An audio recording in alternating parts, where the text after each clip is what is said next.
el Dios que tiene la última palabra.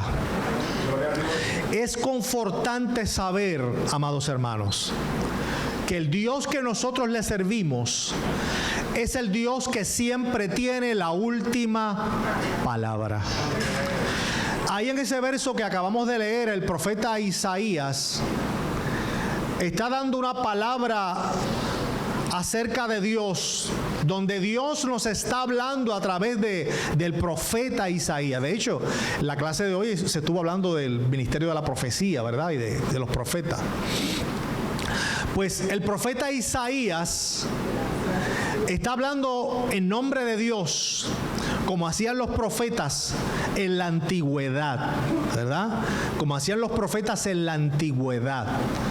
Porque ahora la iglesia, nosotros tenemos la palabra profética más segura, y por el Espíritu Santo contamos con el don de la profecía, ¿verdad? Contamos con el don de la profecía y tenemos la palabra profética más segura con nosotros, que es la palabra de Dios. Por lo tanto, los profetas ya terminaron hasta Juan el Bautista, ¿ok? Así que en la iglesia, ¿qué tenemos?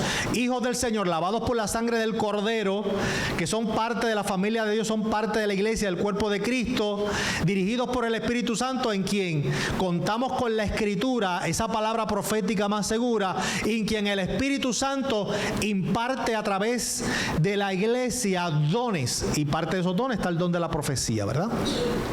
Pero recuerde que nosotros no somos dueños de los dones, es el Espíritu Santo. El Espíritu Santo es una persona y el Espíritu Santo es el dueño de los dones. Por lo tanto, Él decide cuándo y cómo, a quién sí, a quién no, cuándo y cómo y por cuánto tiempo. Yo no soy el dueño de los dones, es el Espíritu Santo. Como yo no soy el dueño de los dones, si el Señor me ha dado a mí en algún momento dado el don de la profecía, eso no quiere decir que yo me constituya un profeta, porque yo no soy un profeta. Simplemente el Espíritu Santo me utilizó o me dio el don de la profecía en un momento particular. Así que la profecía al día de hoy podemos equipararla con el ministerio de la predicación del Evangelio. ¿Qué hacían los profetas? Hablaban la palabra de Dios. ¿Qué hacemos nosotros hoy? Hablamos la palabra de Dios, hablamos el Evangelio, las buenas nuevas de salvación. Eso pudiéramos decir que es equiparable a lo que era el profeta antes, aunque no es lo mismo, ¿verdad? Así que los profetas terminaron hasta Juan el Bautista, aunque el Espíritu Santo pueda dar el don de profecía al día de hoy. Pero eso no es de carácter permanente. Así que Isaías está diciendo, está dando palabra de Dios. Y Dios nos está hablando a través del profeta, donde está diciendo, mire qué palabra tan profunda, tan poderosa y tan impactante. Yo anuncio, está diciendo Dios, yo anuncio el fin desde el principio. Dios está diciendo, cuando yo comienzo algo, ya yo estoy viendo el final.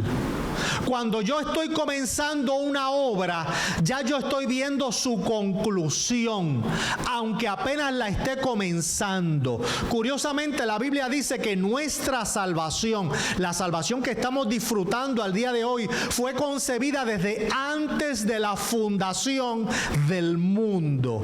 Antes de que Dios creara el universo, antes de que Dios creara este mundo, ¿verdad? En 3 dimensiones como nosotros lo conocemos. Desde antes de eso, ya Dios estaba planificando, estaba planeada la salvación.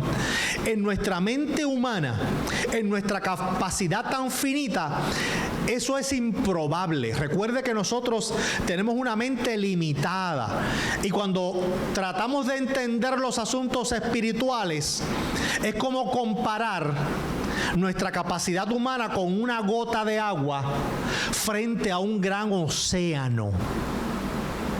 La gota de agua es nuestra capacidad. El océano es el conocimiento de Dios. Así que si usted trata de comparar una gotita de agua con el tamaño de un océano, ¿verdad que esa comparación es absurda? Pues es lo mismo que nosotros estamos tratando de entender con nuestra capacidad humana, que es la gotita de agua, tratar de entender los misterios espirituales, que es el gran océano. Es bien complicado y bien difícil, pero gracias al Señor que podemos contar con la dirección y la sabiduría del Espíritu Santo, aunque nuestra capacidad siga siendo limitada. Amén. Así que para nosotros tal vez esto sea difícil de entender, que Dios, antes de crear todas las cosas, ya Dios estaba pensando en la salvación. Tal vez ahí viene una pregunta. Entonces, si Dios sabía cómo se iban a dar las cosas, ¿por qué las permitió? ¿Por qué si Él sabía que el hombre iba a pecar, que la mujer iba a pecar?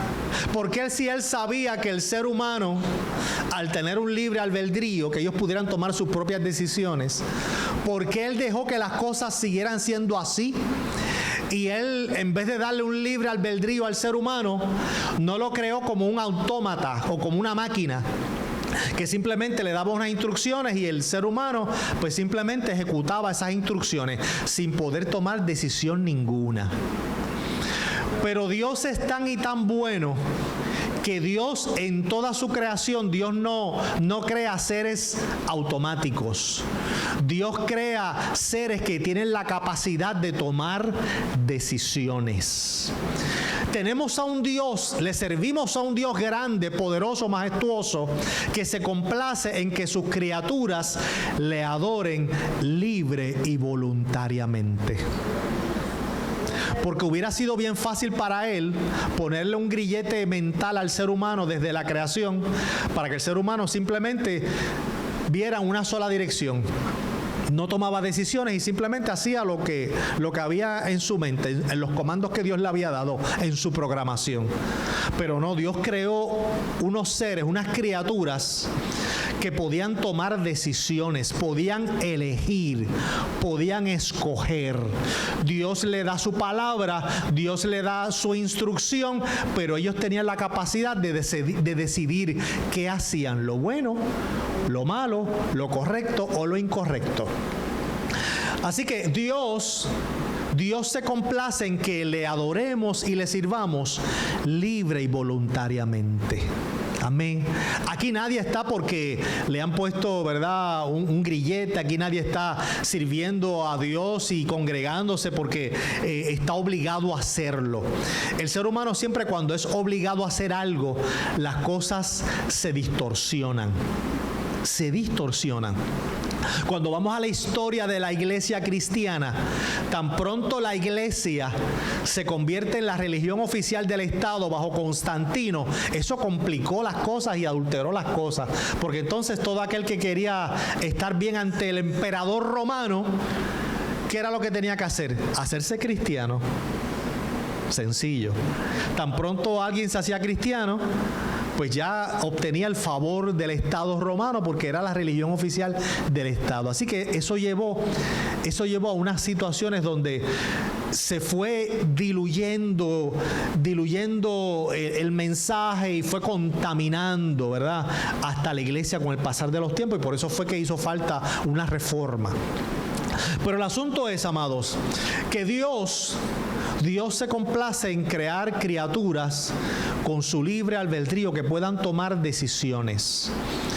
Porque si yo les enseñara desde aquí que ya todo está autodeterminado y los que van a ser salvos ya Dios los marcó desde la eternidad, y el que es salvo siempre va a ser salvo y el que se va a condenar siempre se va a condenar, pues no tendría sentido la predicación del evangelio, no tendría sentido el sacrificio de Cristo, no tendría sentido el evangelio en sí, porque si ya está todo determinado, si todo está predeterminado y los que van a ser salvos pues van a ser salvos y ya Dios los marcó y los escogió desde antes, pues nada de lo que hacemos pues tendría sentido. Cuando el apóstol Pablo dice en la carta a Timoteo que la voluntad de Dios, la perfecta voluntad de Dios es que todos los seres humanos escuchen el evangelio y vengan al conocimiento de su Hijo Jesucristo. Ese es el anhelo de Dios, salvación para la humanidad, salvación para el ser humano. Pero el ser humano tiene una voluntad, tiene un libre albedrío, escoge qué tú quieres hacer. ¿Qué quieres hacer? ¿Lo bueno, lo correcto, lo incorrecto? Así que Dios crea unos seres así. Por lo tanto, aunque Dios sabía cómo se iban a dar las cosas en el huerto del Edén, y Él sabía cómo iba a suceder todo, con todo y eso Él no se limita y sigue adelante con su plan. ¿Por qué? Porque ya Dios, aunque Él sabía lo que iba a suceder, pero ya Él tenía preparado un plan de contingencia en Jesucristo. Ya Él tenía preparado su plan B para cuando todo fuera desvirtuándose y para que cuando el pecado entrara a la historia humana, ya Él tenía el plan B, que era el mismo verbo, el verbo eterno que participó en la creación. Ese verbo que Juan en el primer capítulo del Evangelio dice que ese verbo habitó entre nosotros, caminó con nosotros, estuvo presente con nosotros, y que ese verbo es Jesucristo. Ya Dios tenía ese plan, que el propio verbo iba a actuar como un redentor para esa creación. Ese es el amor que Dios tiene para con nosotros. Mire, si el Señor nos ama de una forma que tú y yo no tenemos la capacidad de entender el amor que Dios ha tenido para cada uno de nosotros. Tanto así que uno de los apóstoles más prominentes, que se le conoce como el apóstol teólogo, que es el apóstol Juan, dice, tratando de describir, tratando de buscar una palabra en el griego, que era uno de los idiomas más ricos en el verbo, en el lenguaje, Juan no encontró palabras ni en el griego, ni en el hebreo, ni en el arameo. Y Juan dice, no tengo manera de explicar el amor de Dios. Y dice, porque de tal manera, de tal magnitud, de tal dimensión, porque de tal manera amó Dios al mundo. Es que Juan no encontraba palabras para describir ese amor. Ese amor del Padre fue tan y tan y tan grande que Él decide enviar a su único Hijo por amor a nosotros. Mira si Él te ama, mira si Él me ama. Ese mismo Dios de amor nos dice a través del profeta, yo anuncio el fin desde el principio, desde los tiempos antiguos, lo que está por venir. Dios es omnisciente, conoce todas las cosas desde el principio de la humanidad hasta el fin. Y tanto es así que Él nos la ha revelado a través de la Escritura. Sabemos lo que está aconteciendo y podemos discernir lo que va a acontecer porque está escrito en la palabra de Dios. Todo eso está establecido, está escrito, está ahí. ¿Y cómo lo sabemos? Porque ya Dios lo conoce, ya Él lo sabe.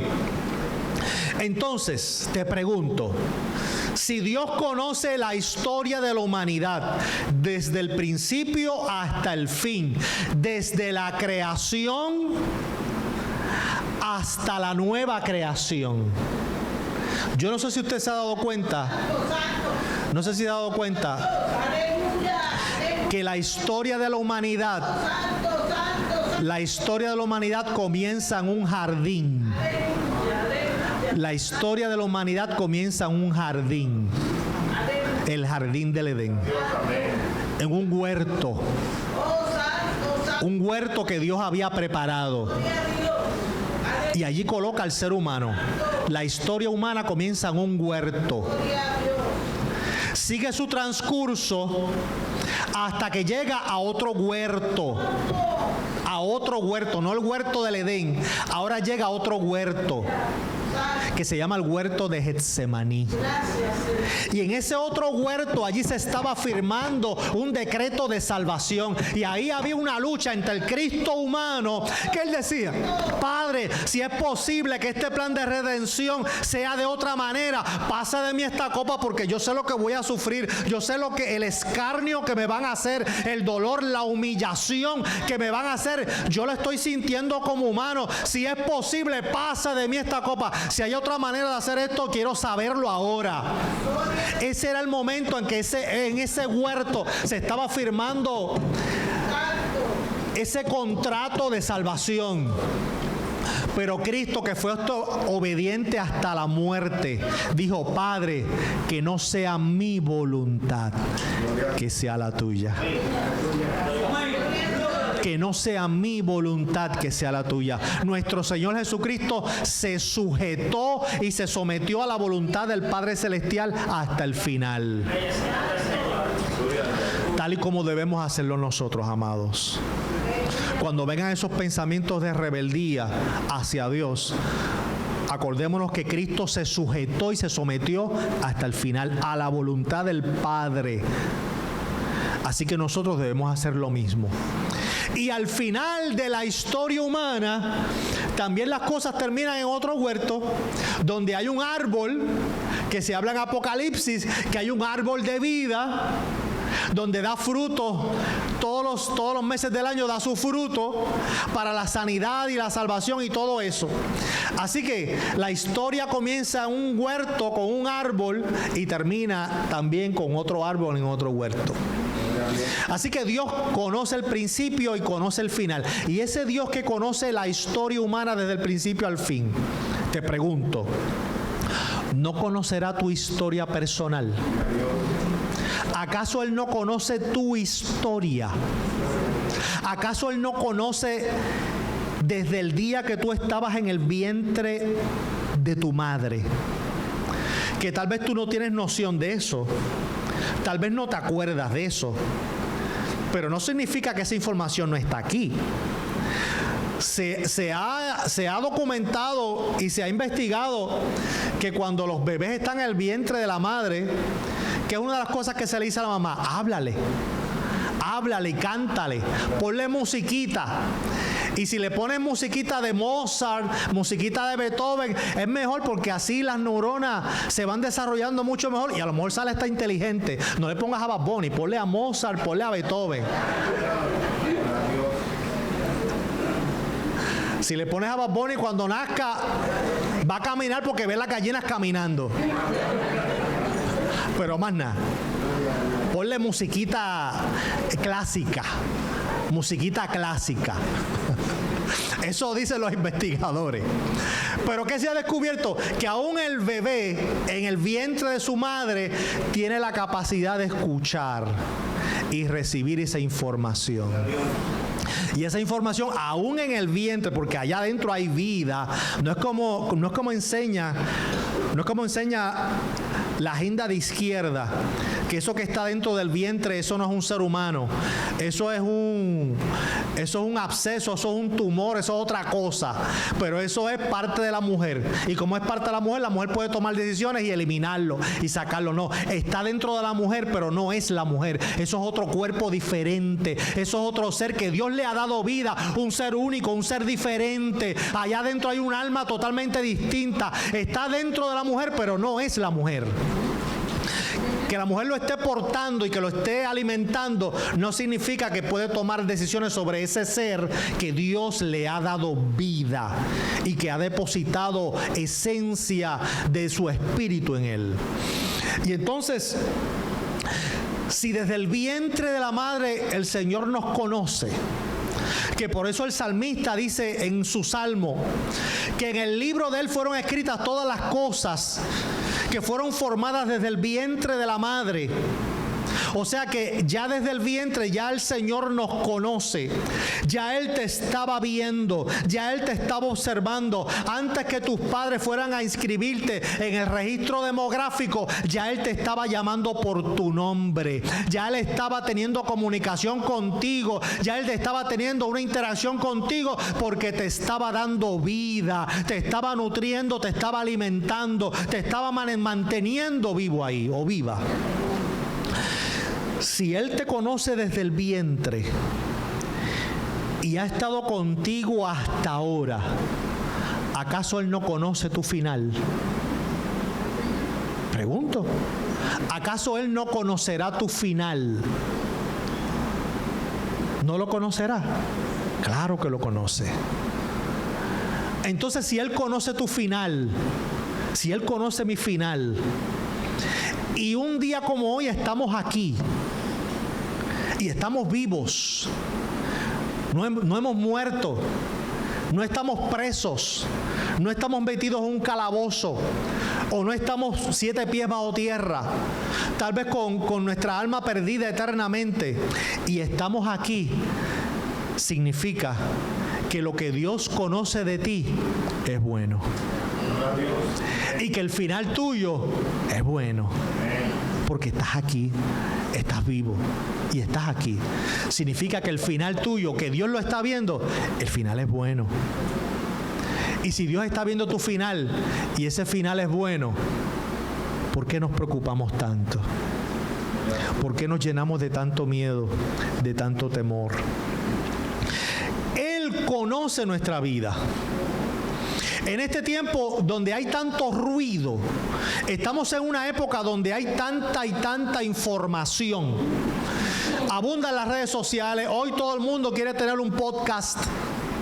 Hoy todo el mundo quiere hablar por las redes sociales. Hoy todo el mundo quiere tener un programa de internet. Hoy todo el mundo es un experto. Hoy todo el mundo es un experto. Todo el mundo. Usted quiere saber de salud, entra a las redes sociales, entra a internet y ahí usted va a ver gente que no tiene preparación en salud, que no tiene sus estudios en nutrición, pero son expertos. Porque todos los días comen mangú con carne frita en la mañana, a mediodía y en la tarde y están gordos y calorados, pues ya ellos están diciendo que hay que comer mangú con carne frita en la mañana, a mediodía y en la tarde y vas a tener una vida saludable. ¿Ve? Mire, hubo un muchacho, hay un muchacho, que el muchacho tiene buenas intenciones, es buena gente, tiene buenas intenciones, pero mire, cogió de hacer un reto un mes completo, comiendo solamente huevo en la mañana, a mediodía y en la tarde, solamente eso por un mes completo. Y él decía, yo les voy a demostrar que eso es saludable y que es beneficioso y me voy a hacer los laboratorios al final y se los voy a enseñar. Y yo estuve pendiente a ver qué pasaba al final. Yo no me iba a perder el final de la novela. Yo iba a ver el final de la novela, a ver cómo terminaba. Si terminaba, ¿verdad?, el muchacho enseñando los laboratorios o terminaba con el anuncio de dónde lo iban a velar. Yo quería saber cómo era el final. Pues mire, Dios es tan bueno que el muchacho, la historia termina enseñando los resultados de los laboratorios. Pero claro, estamos hablando de un muchacho de 24 años, 25 años. Mira, a los 25 años, olvídese, usted puede tomar todos los días aceite de motor. Y al mes usted va a estar nuevo o nueva. A los 25 años, tómate un galón de aceite de motor. Al mes tú vas a estar nuevo. Si eso, olvídate, el cuerpo brega con todo eso. Pero tómatelo ahora a los 50, tómatelo ahora a los 60. ¿Ah? Haz lo mismo que tú hacías a los 20, hazlo ahora. A ver cómo tu cuerpo reacciona. Te liquida. Pues el asunto es que el muchacho, ¿verdad?, de buena fe y qué sé yo qué, pero bajo la ignorancia. Hizo el reto, lo cumplió, enseñó los resultados, pues aparentemente salieron bien. Pero no significa de que lo que él hizo estaba bien. A él le salió bien, pero no significa que eso estaba bien. Y por ese ejemplo, usted entra a las redes sociales y al internet y encuentra expertos en todo. Expertos en matrimonio, expertos en la Biblia, expertos en la salud, expertos en la alimentación, expertos en todo. Y entonces nosotros, ¿verdad?, que entramos a las redes sociales, vemos que la persona está hablando algo que nos llama la atención y ya le damos la autoridad de que es experto en eso. Y entonces, hoy en día hay tanta información sobre tantas cosas que seguimos escuchando y seguimos alimentando nuestra mente. Y seguimos alimentando nuestra mente con eso. Y nos volvemos asiduos a esa información. Nos volvemos adictos a esa información. Y seguimos buscando y seguimos alimentando nuestra mente con eso. ¿Y qué eso hace? Si tú te alimentas todo el tiempo con algo, pues tú te vas a intoxicar de eso. Dele a un bebé todos los días, dele calabaza majada en la mañana, mediodía y en la tarde. Y a la semana usted va a ver al bebé color anaranjado, con los ojos anaranjados y la piel anaranjada. Hágalo para que usted vea. ¿Por qué? Porque el muchacho está intoxicado. de la calabaza o de la zanahoria, que usted lo que le da es eso. Intoxicó el sistema con eso y lo ve anaranjado. Así pasa con nuestra mente. Si usted está escuchando mucho de algo, mucho, usted se intoxica de eso. Y cierra sus ojitos y en su mente, ¿qué va a ver? Eso que usted está todo el tiempo escuchando y viendo. Pues eso pasa con las redes sociales y toda la información que estamos escuchando todo el tiempo. Y pasa con el que se pasa viendo noticias desastrosas. Con la muchacha esta que bendito, oremos por ella, porque yo creo que a esa muchacha le falta algo aquí. La que se viste de blanco, que es juicio para todos, juicio para Walgreens, juicio para las iglesias y juicio para todos. Y entonces ven videos de gente que se pasa juicio para tal y juicio para tal, y viene juicio para aquí, y un terremoto para Puerto Rico, y Puerto Rico se va a dividir por la mitad, y todo el tiempo están escuchando eso, y viendo eso, y escuchando, y viendo lo mismo, y lo mismo, y lo mismo. Mire, usted va a cerrar los ojos, ¿y qué es lo que su mente va a ver? Pues Puerto Rico partiéndose por la mitad, el tsunami llegando, arropando, la gente huyendo, muriendo, va a haber un desastre. Entonces, ¿qué eso va a provocar en usted? Usted no va a poder dormir, va a estar ansioso, como no duerme, al otro día se levanta, mire, estrésico, y como no descansa, los niveles de cortisol se le suben, y entonces ahí comienza a inflamarse, comienza a alterarse la presión arterial, comienza a alterarse, y comienza la piel a darle psoriasis, comienza a caerse el cabello, comienza a perderle el calcio, todo eso a causa de que con lo que está alimentando su mente. ¿Usted quiere alimentar su mente con algo? Alimente su mente con la palabra de Dios. Que la palabra de Dios te dice, mira, pueden suceder muchas cosas a tu alrededor, pero Jehová es tu guardador, Jehová es tu sombra a tu mano derecha, el sol no te fatigará de día, ni la luna de noche, Jehová te guardará de todo mal, Él guardará tu alma, Jehová guardará tu salida y tu entrada desde ahora y para siempre. Salmo 121, llene su mente de la palabra de Dios, llene su mente de la Escritura, llene su mente de la Biblia. La Escritura está llena de tantas promesas para nosotros, pero nosotros por alguna razón tenemos apatía a leer la Biblia, a buscar en la Biblia y demás, y entonces es más fácil, ¿verdad?, encender el celular y ponernos a ver un video, a ver información que sigue alimentando nuestra mente. Y entonces el Señor, que conoce nuestra historia, conoce tu principio y conoce tu final, conoce cuándo y cómo comenzaste y conoce tu final, y que te tiene aquí y que te tiene escuchando su palabra, quiere decir entonces que nosotros, amados, podemos vivir nuestra vida confiado en Él, confiado en el Señor, porque Él tiene la última palabra en tu vida. Entonces, hay otro pasaje muy interesante, Alicia, Daniel capítulo 4, verso 35. Daniel capítulo 4, verso 35. Mire qué interesante.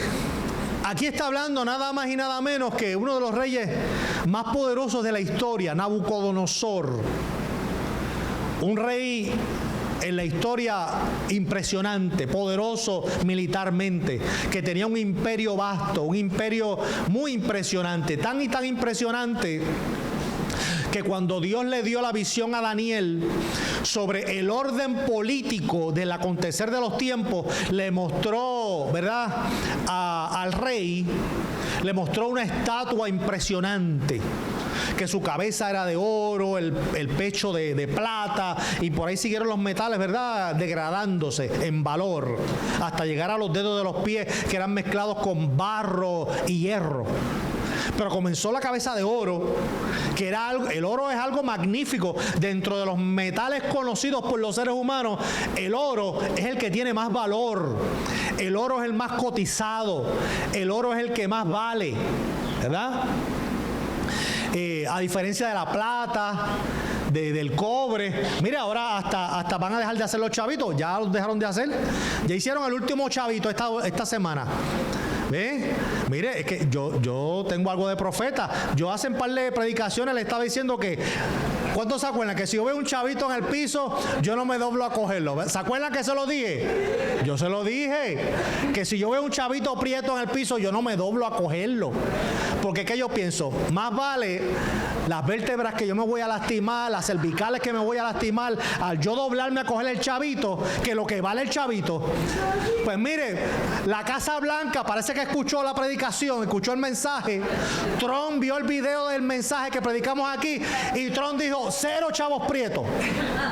Si el pastor de los Tamarindos no recoge los chavos prietos, no vamos a hacer más chavos prietos. Mire, los dejaron de hacer. Los eliminaron. ¿Por qué? Porque sale más caro. El proceso de hacer el chavito sale más caro que el valor del chavito. El proceso de hacer el chavito prieto en cobre sale más caro que el cobre mismo del chavito prieto. ¿Verdad? Pues en la estatua estaba el oro, la plata, el bronce y por ahí seguían los metales degradándose. Y entonces, cuando Daniel pide la interpretación de esa visión, a Daniel se le dice que esa cabeza de oro, esa estatua representa políticamente la humanidad, políticamente, a nivel político, a nivel de gobiernos. A Daniel se le dice que la cabeza de oro representaba al reino de Nabucodonosor, Babilonia. Eso se lo está diciendo Dios. Dios mismo le dijo a Daniel que en ese momento, a partir de ahí, los reinos más impresionantes y más fuertes era el reino de Nabucodonosor. Olvídese de Alejandro Magno, olvídese de Roma, era Nabucodonosor. Por eso la cabeza era de oro. Ese rey es el que está hablando aquí. Ese rey es el que está expresándose de esa manera. ¿Qué dice el rey? Nabucodonosor dijo: ninguno de los pueblos de la tierra merece ser tomado en cuenta. Dios hace lo que quiere con los poderes celestiales y con los pueblos de la tierra. No hay quien se oponga a su poder, ni quien le pida cuenta de sus actos. La Biblia está diciendo que no hay poder que se oponga a la voluntad de Dios en tu vida. No importa lo que digan en tu contra, no importa el diagnóstico, no importa la crisis, no importa el vecino que se levanta en tu contra, no importa lo que esté pasando en tu vida. Si Dios está en control, Él está en control y Él tiene la última palabra de tu vida. Y no hay poder que se oponga a su voluntad. Pero mire qué interesante. La segunda oración de ese verso. Dios hace lo que quiere. ¿Qué es hacer lo que quiere? Vamos a poner eso en palabras boricuas. Dios hace lo que le da la gana, cuando le da la gana y como a Él le da la gana. Usted sabe que cuando su mamá lo regañaba o su papá lo regañaba, que tú le preguntabas a mamá o a papá, pero mamá, ¿pero por qué? Y ella te decía, porque sí. Porque sí. Porque yo soy tu madre, porque yo soy tu padre. Porque sí. Yo no tengo que darte explicación. Porque sí. Ese es Dios. Punto. Porque sí. Él hace lo que le da la gana, como le da la gana y cuando Él le da la gana. Cuando vamos al libro de Job, que Job está en medio del proceso de la prueba, que nadie aquí, y yo no conozco a nadie en la historia que haya pasado por un proceso de prueba como lo pasó Job. Y en ese proceso Job estaba obviamente frustrado, estaba deprimido, imagínense, perder todos los hijos, perder las propiedades, perderlo todo y perder hasta la salud, que su cuerpo se estaba pudriendo en vida. Imagínense si no llega la frustración, si no llega la depresión. Así estaba Job, frustrado, deprimido, que dijo, maldito sea el día en que yo nací. Maldita sea el día en que le dijeron a mi madre, varón has concebido. ¿por qué no? Le dijo a Dios, ¿por qué no me mataste en ese momento? ¿Por qué no me quitaste la vida tan pronto yo nací? El hombre estaba deprimido, imagínense. No era para menos de todo lo que había perdido. Y comenzó a cuestionar. Claro, tenía unos amigotes que los amigotes no ayudaban mucho. No ayudaban mucho. Hay un proverbio. Hay un proverbio boricua que dice: al que al buen árbol se arrima, buena sombra la cobija. Esa es la sabiduría de los viejos de antes, ¿sabes? Eso es sabiduría. De hecho, los proverbios son sabiduría antigua del pueblo de Israel. Cuando leemos los libros de el libro de Proverbios, eso eran refranes. Eran refranes de la antigüedad del pueblo de Israel. Es lo que está escrito en el libro de Proverbios, pero que contienen mucha sabiduría. Y Dios quiso que estuvieran ahí como parte de su palabra, porque hay sabiduría ahí.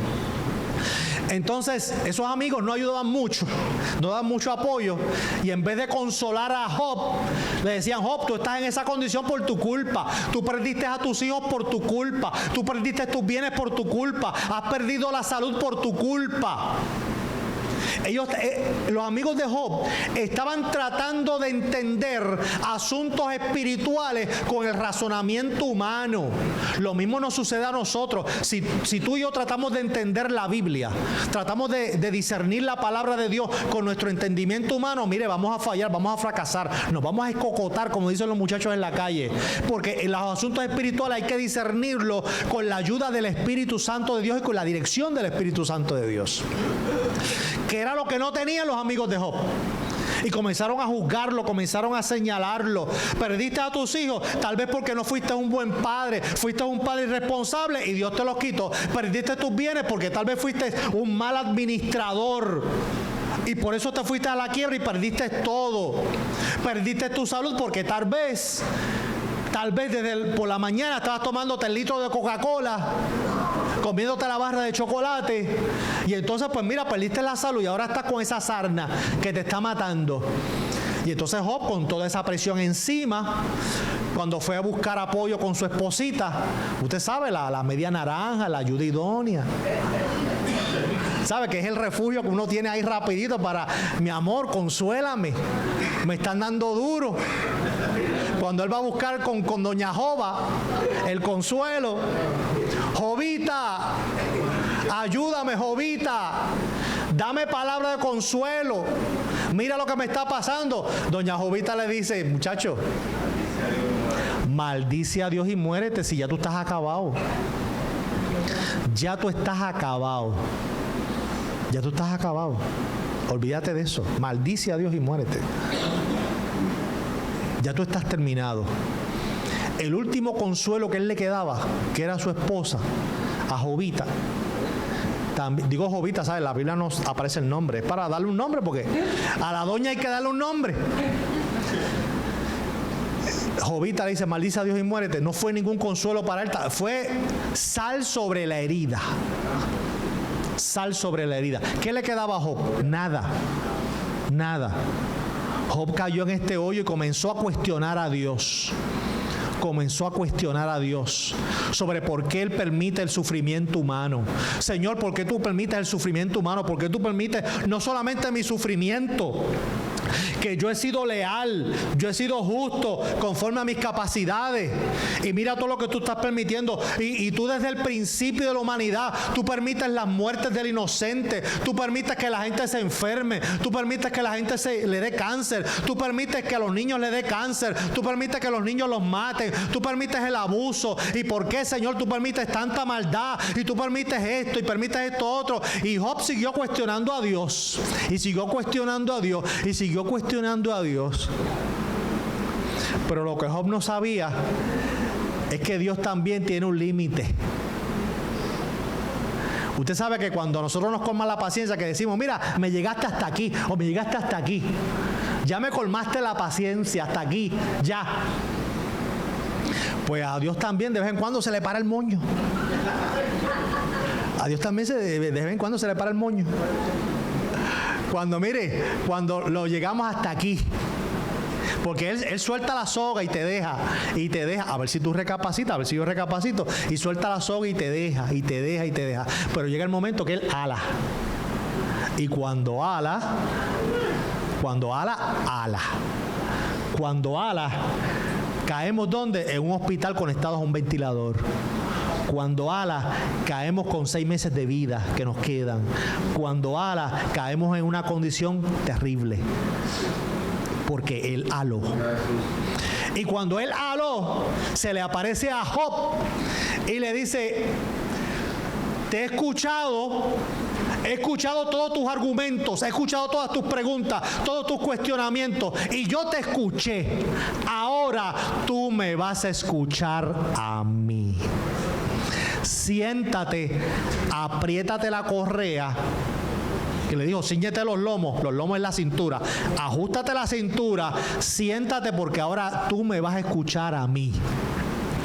Y Dios comenzó el discurso. Y Dios le dijo: ¿dónde estabas tú cuando yo fundaba el universo? ¿Dónde estabas tú cuando yo le di la orden a los mares de que no podían cruzar de tierra seca? ¿Dónde estabas tú cuando yo colocaba el firmamento, el fundamento del planeta Tierra? ¿Dónde estabas tú cuando yo hice los mares, cuando yo hice los animales? ¿Dónde estabas tú cuando yo di la vida en el mundo? ¿Dónde estabas tú cuando yo te formé en el vientre de tu madre? ¿Dónde estabas tú? Que ahora vienes a cuestionarme, ahora vienes a preguntarme. Porque el Dios que nosotros le servimos es el Dios que tiene control, amado, de todas las cosas, desde el principio hasta el final. Y ni en el cielo, ni en la tierra, ni debajo de la tierra hay quien le cuestione su poder, hay quien le cuestione su autoridad, hay quien le cuestione el propósito que Él tiene con tu vida. Y si ya Él determinó algo para ti, se puede levantar el cielo, se puede levantar el infierno, se puede levantar cualquier ser humano en la tierra, y nadie va a ir por encima de lo que Dios ha establecido para tu vida. Nadie puede cambiar el final que Dios tiene para ti. Solamente tú y yo podemos alterar eso. Si nosotros nos apartamos, si nos desviamos, si nos tornamos rebeldes. Pero si tú te mantienes mirando al blanco de la soberana vocación, no importa quién se levante, nada va a alterar, nada va a cambiar los planes que Dios tiene para contigo. Eso no va a cambiar, porque es el Dios que tiene la última palabra siempre en tu vida. Para todo. Para todo. Entonces, Alicia, vamos a Apocalipsis 1:8. Apocalipsis 1:8.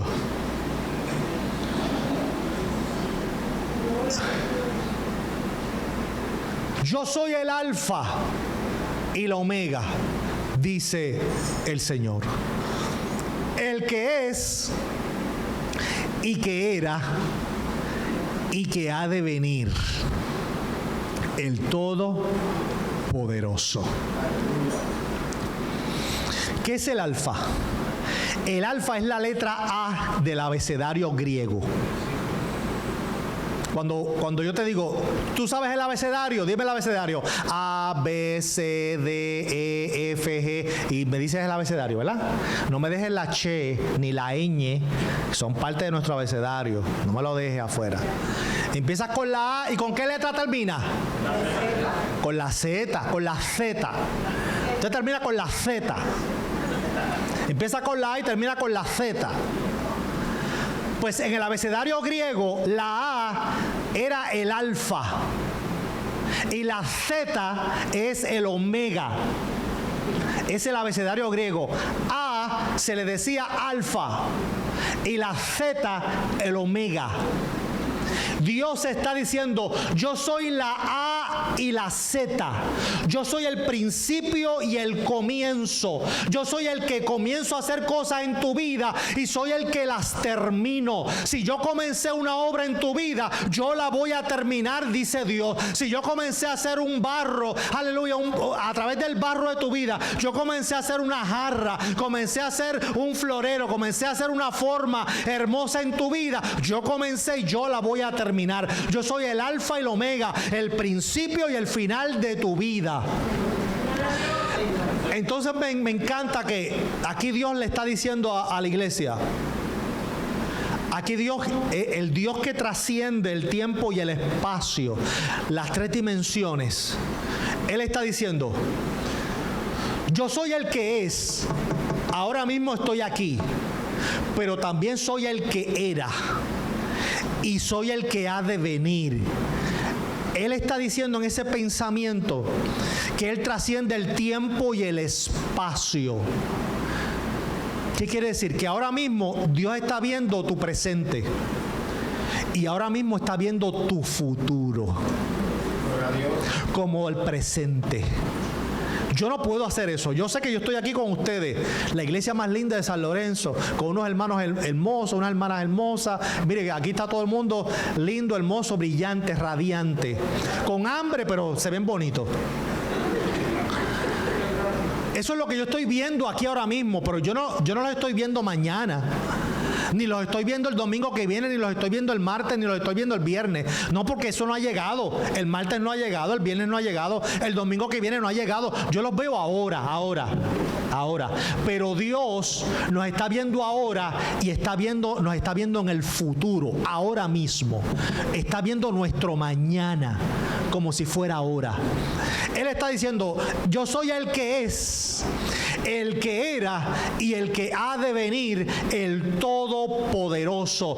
Él nos está diciendo, yo conozco toda tu vida, desde tu pasado, tu presente y tu futuro. Yo lo conozco. Y si Él nos está diciendo que nuestro futuro está en sus manos, amados, eso es para nosotros estar confiados. Eso es para nosotros vivir agradecidos de que tu futuro, mi futuro, está en las manos del Dios Todopoderoso. Y los planes que Él tiene contigo son buenos. Los planes que Él tiene conmigo son buenos. Los planes que Él tiene contigo son excelentes. Porque yo sé los planes que tengo para con vosotros, dice el Señor.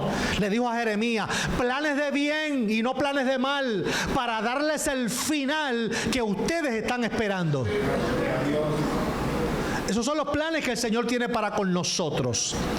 Y como Él tiene la última palabra, si nosotros nos mantenemos fieles al Señor, si nosotros nos mantenemos firmes en el Señor, el final que Él tiene para nosotros se va a cumplir. Por lo tanto, eche fuera el temor, eche fuera la ansiedad, eche fuera la preocupación, porque Él tiene la última palabra en nuestra vida. Romanos capítulo 8, Alicia, Romanos capítulo 8.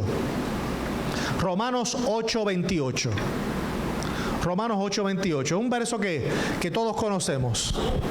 Ahora bien, sabemos que Dios dispone todas las cosas para el bien de quienes lo aman, los que han sido llamados de acuerdo con su propósito, conforme a su voluntad. ¿Qué quiere decir el Señor aquí? Que las cosas obran para bien, conforme a la voluntad de Él, para quienes lo aman. Es decir, que aún en nuestros errores que podamos cometer como seres humanos, aún en nuestros errores como seres humanos, cuando nosotros estamos en las manos de Dios, y si cometemos algún error y nos arrepentimos y estamos en las manos del Señor, el Señor cambia las cosas, el Señor cambia el resultado de las cosas conforme a su voluntad. Recuerden, no conforme a mi capricho, no conforme a mi capricho, conforme a su voluntad. Pero como Él lo puede hacer todo, cualquier situación que ocurra en tu vida, aun sea como consecuencia de tu error, si tú estás en las manos de Él, la Biblia dice que todo obra para bien. Todo obra para bien. ¿Para quién Amán estaba haciendo la horca? Allá, vamos a trasladarnos a la historia de Esther. ¿Para quién Amán estaba haciendo la horca? Para Mardoqueo, que era el tío de ¿quién? De Esther. Ustedes saben la historia. Amán estaba preparando una horca. Bueno, hay traducciones que mencionan una horca, pero hay otras traducciones que dicen que no era una horca, era un palo para empalarlo. ¿Está bien?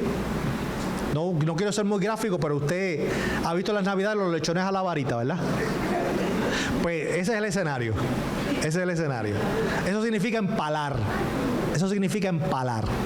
Y hay traducciones que dicen que no era una horca, era una estaca alta para empalarlo. Pero el asunto era que era muerte, era matarlo, ¿verdad? Eso era lo que Amán estaba planificando con Mardoqueo. Eso era lo que él estaba tramando. Pero ¿qué hacía Mardoqueo?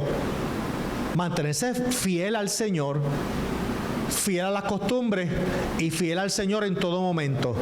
Tanto así que Mardoqueo veía que el llamado que tuvo su sobrina Esther al palacio y que fuera nombrada reina, Mardoqueo estaba viendo la providencia de Dios en eso. Aunque Esther todavía no lo había entendido, Mardoqueo estaba viendo la mano de Dios a través de ese proceso. Por eso es que Mardoqueo le ala la oreja a Esther. Le ala la oreja, Mardoqueo, el tío le aló la oreja a Esther, eso está ahí, léalo. Y le dice, mira, yo no sé qué tú vas a hacer, pero tú no creas que si tú te vas a escapar ilesa de este asunto y a nosotros nos hacen algo, no creas que tú vas a salir ilesa. Así que ponte las pilas, nena, ponte las pilas y esto hay que ponerlo en las manos de Dios. O sea, Mardoqueo le dio un jaloncito de oreja a la muchacha, porque ya Mardoqueo estaba viendo la mano de Dios en el asunto de que Esther fuera escogida como la sucesora de Vasti. Y Mardoqueo firme en todo momento, firme en que él sabía que Dios iba a obrar, algo Dios iba a hacer a través de la reina Esther. Tanto así que Amán había preparado la horca, Amán tenía todo planificado, Amán tenía una fiesta programada para cuando llevaran al palo a Mardoqueo. Él tenía todo listo, todo preparado. Pero ¿qué hizo Dios? Cambió la historia. El ahorcado o el empalizado no fue Mardoqueo. ¿Quién fue? Amán, el mismo que había construido la horca, el mismo que había hecho, que había convidado la fiesta, el mismo que tenía convidado sus amistades, que ya estaba celebrando con la esposa y los hijos, el mismo que había hecho todo y que había organizado todo, el mismo fue el ahorcado. Todo obra para bien a los que aman al Señor. Que tal vez tú dices, Señor, pero es que a mí me tienen hasta en tribunales. Me tienen hasta en tribunales y me han hecho querella y me han hecho tanto daño y tantas cosas que han hecho. Tranquilo, tranquila. Todo obra para bien a los que aman al Señor. No importa lo que hayan hecho en tu contra, el Señor cambia la historia de las cosas. Y el daño que estén planificando para ti, el Señor hace que se revierta. ¿Por qué? Porque todo obra para bien a los que aman al Señor. Porque si Él es el que tiene la última palabra de tu vida, o la última palabra en tu vida, entonces es para que nosotros vivamos confiados, tranquilos, esperando en el auxilio y el socorro del Señor. Así que vamos aquí finalmente a buscar este verso. Bueno, ya lo leímos. Vamos a ir Filipenses 1:6. Filipenses 1:6, Alicha. Y con esto vamos concluyendo. Filipenses 1:6. Pablo está diciéndole a los filipenses: estoy convencido de esto. El que comenzó tan buena obra en ustedes, el que comenzó tan buena obra en ustedes, la irá perfeccionando hasta el día de Cristo Jesús. Hasta el día de Cristo Jesús. ¿De qué Pablo está hablando aquí? Amado, está hablando de un proceso. Cuando Pablo dice que irá perfeccionando, irá, irá. No es que la perfeccionó, irá perfeccionando. Está hablando de un continuo futuro, un continuo. Irá. Hoy hizo algo, mañana seguirá, pasado mañana seguirá. Es un proceso continuo. Que lo que Dios comenzó en nosotros es un proceso continuo, donde Él va a seguir perfeccionando nuestra vida. ¿Hasta cuándo? Hasta el día de Cristo Jesús. ¿Cuándo es el día de Cristo Jesús? Tenemos varias alternativas para el día de Cristo Jesús. Nosotros como iglesia.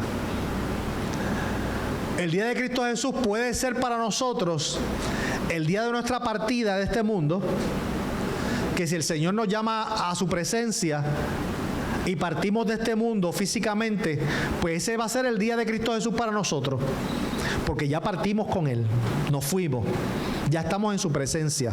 Ese fue el día de Cristo Jesús para nosotros. O si nosotros quedamos vivos para cuando el Señor arrebate su iglesia y venga a levantar a su pueblo, ese va a ser el día de Cristo Jesús para nosotros. O los que se queden para el final, cuando Cristo retorne con su iglesia, ¿verdad? Que pasen la gran tribulación y que pasen todo lo que está ahí escrito, que es terrible. Que es terrible. Y si quedan vivos hasta allá, pues cuando vean a Cristo descender, cuando vean a Cristo descendiendo allá, Cristo montado en el caballo blanco, y vean allá al pastor Madera en su caballito blanco, al pastor Cueva, al pastor Miguel en su caballito blanco, a Henry en su caballito blanco, descender con Cristo, y los vean, y el que esté ahí todo machucado, todo magullado, con hambre, todo golpeado y todo, y que diga, ay, mira qué bueno, por fin llegaron. Me habían dejado porque no me fui en el primer vuelo, qué bueno que por fin llegaron. Pues esa es la otra opción. Esa es la otra opción. Yo me quedo con las dos primeras. Si es que el Señor me llama, pues ya fue el día de Cristo para mí. O si me quedo vivo hasta que Él arrebate su iglesia, pues amén. Yo me quedo con esas dos. Pero ese es el día de Cristo, no hay otras opciones. Ese es el día de Cristo para nosotros. Amén. Así que mientras estemos en este cuerpo, amado, en esta naturaleza humana, estamos en un continuo perfeccionamiento. Eso quiere decir que si el Señor me está formando todos los días, yo debo estar dispuesto todos los días a que el Señor me siga formando. Porque yo como barro en las manos del alfarero, si yo muestro resistencia en las manos del alfarero, y mientras el alfarero me va dando vueltas en la rueda y quiere quitarme las impurezas y las piedritas y las impurezas y quiere quitar el sucio y quiere quitar todo aquello que no es parte de mi esencia de barro, y Él quiere purificarme y quiere ir limpiándome, si yo muestro resistencia, entonces el alfarero se toma más tiempo, o va a llegar el momento que va a decir, bueno, este barro está imposible, y como este barro está imposible, pues yo me dedico entonces a bregar con otro barro, porque este está imposible, con esto no se puede bregar. ¿Sabe que bíblicamente hay personas que Dios las ha desechado? Dice Romanos que hay gente que Dios los ha entregado. Romanos capítulo 1, eso está ahí, clarito. Que hay gente, hay seres humanos que Dios los ha entregado a un entendimiento entenebrecido. Que Dios los ha entregado, que Dios los ha soltado, que Dios los descartó, los desechó. Y dejó que tuvieran un entendimiento entenebrecido. ¿Por qué?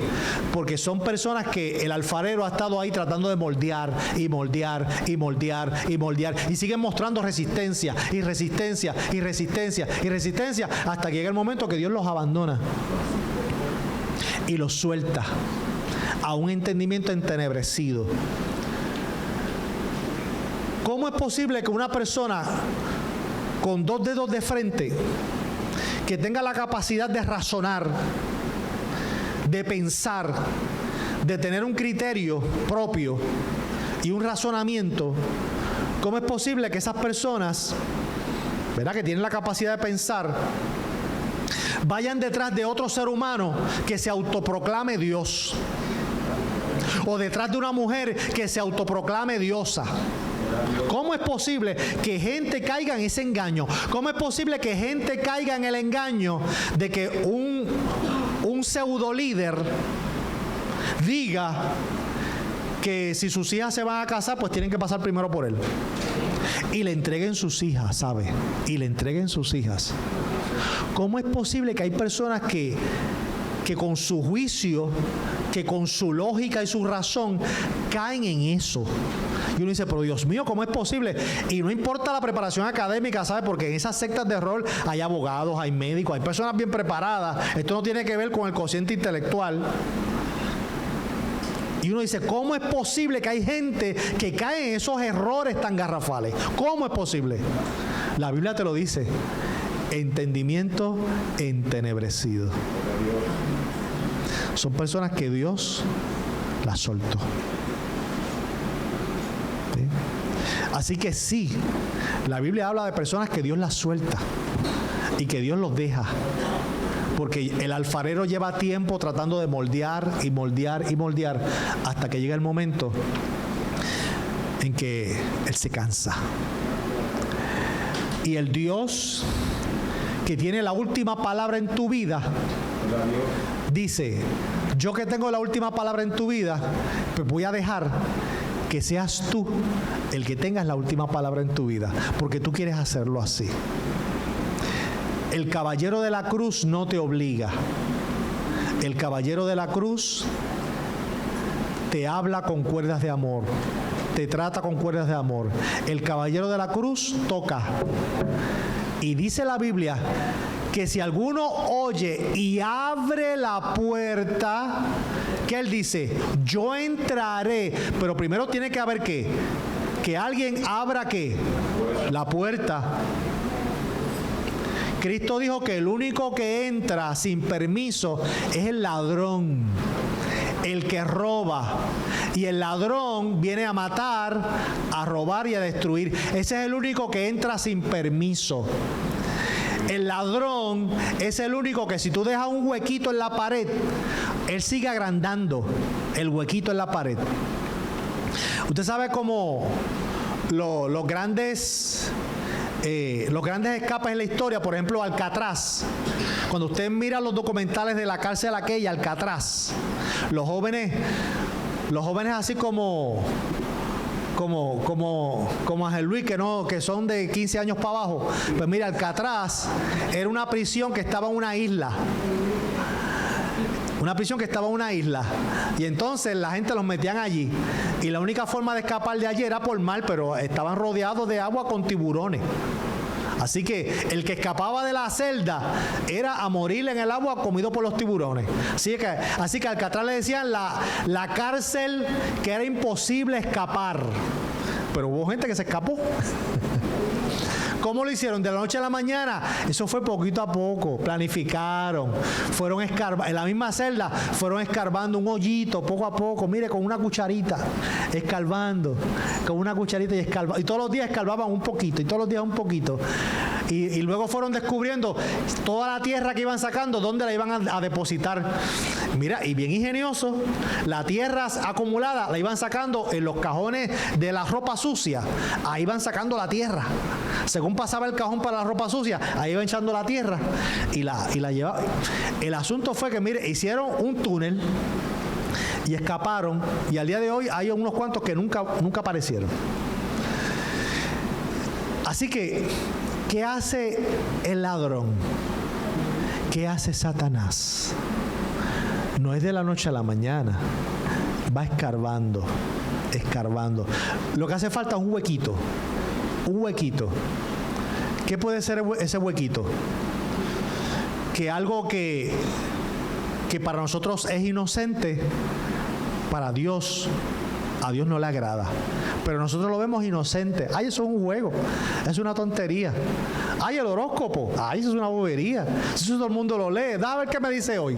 Déjame ver qué me dice. Si no te cepillas los dientes, se te van a caer al tiempo. Ay, mira lo que me dijo el horóscopo. Ese es el signo mío. Mira. El signo mío dice que si no me lavo los dientes se me van a caer. Dios mío, pues déjame lavármelo. Y nos reímos y lo qué sé yo. Ay, mira qué dice. Y lo cogemos con un juego. Poquito a poco, poquito. Hasta que llega el día que lo lees y te pasó exactamente lo que leíste y ya hay una vocecita en tu cabeza diciéndote, eso es verdad. Eso es verdad. Los astros hablan. Las estrellas tienen razón. Cuando tú lo lees, está vuelta el mercado desde el más allá susurrándote, diciéndote paz y amor y que obedezca. Y uno, ay Dios mío, es verdad. Pero si en la iglesia el pastor dice que eso es ocultismo, si en la iglesia el pastor dice que a Dios no le agrada, pero tienes la vocecita de vuelta al mercado desde el más allá diciéndote, no, eso es verdad. Entonces ya te ocurrió algo que le diste valor, le diste validez. Y por ahí fuiste, y por ahí fuiste, y fuiste, hasta que llega el momento que estás consultando otras cosas. Llega el momento, nada más por curiosidad. ¿Qué fue? Un huequito que dejaste abierto y permitiste que el ladrón, el enemigo, Satanás, fuera penetrando, haciendo un gran hueco hasta que se coló en el corazón de tu casa. ¿Para qué? Para robar, matar y destruir. Destruir. Eso es lo que quiere el enemigo de las almas. Destruir tu vida, destruir tu mente, destruir tus emociones, destruir tu familia, destruir tu corazón. Pero Cristo toca.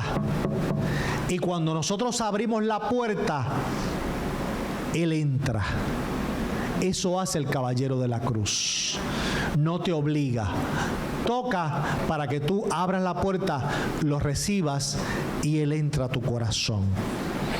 Yo no sé por cuánto tiempo tal vez tú llevas quizás frustrado o frustrada, porque nada te sale. Nada te sale. Y dices, Dios mío, ¿pero qué pasa? Estoy salado, estoy salada. Voy a tirarme de espalda 7 veces allá en la playa, a ver qué pasa. Pues, ¿sabes qué va a pasar? Te vas a salar más.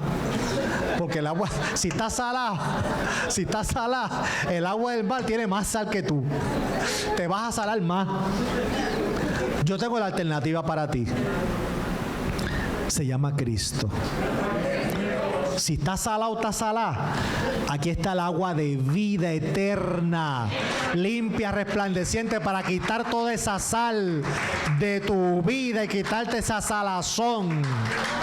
Y ya tu vida no va a depender de la circunstancia, ya tu vida no va a depender de la suerte, tu vida va a depender de aquel que tiene la última palabra en tu vida, aquel que determinó salvación para ti, y si tú lo permites, tu vida terminará en salvación eterna. Aquel que determinó que hay prosperidad para tu alma y para tu ser, aleluya, y al final va a haber prosperidad para tu alma y para tu ser, si así tú lo permites. Aquel que determinó desde el principio que hay felicidad para tu vida y una vida buena, una vida feliz, una vida próspera, y si tú se lo permites, vas a tener un final también feliz, porque Él tiene la última palabra de tu vida. Póngase de pie en esta hora, amado.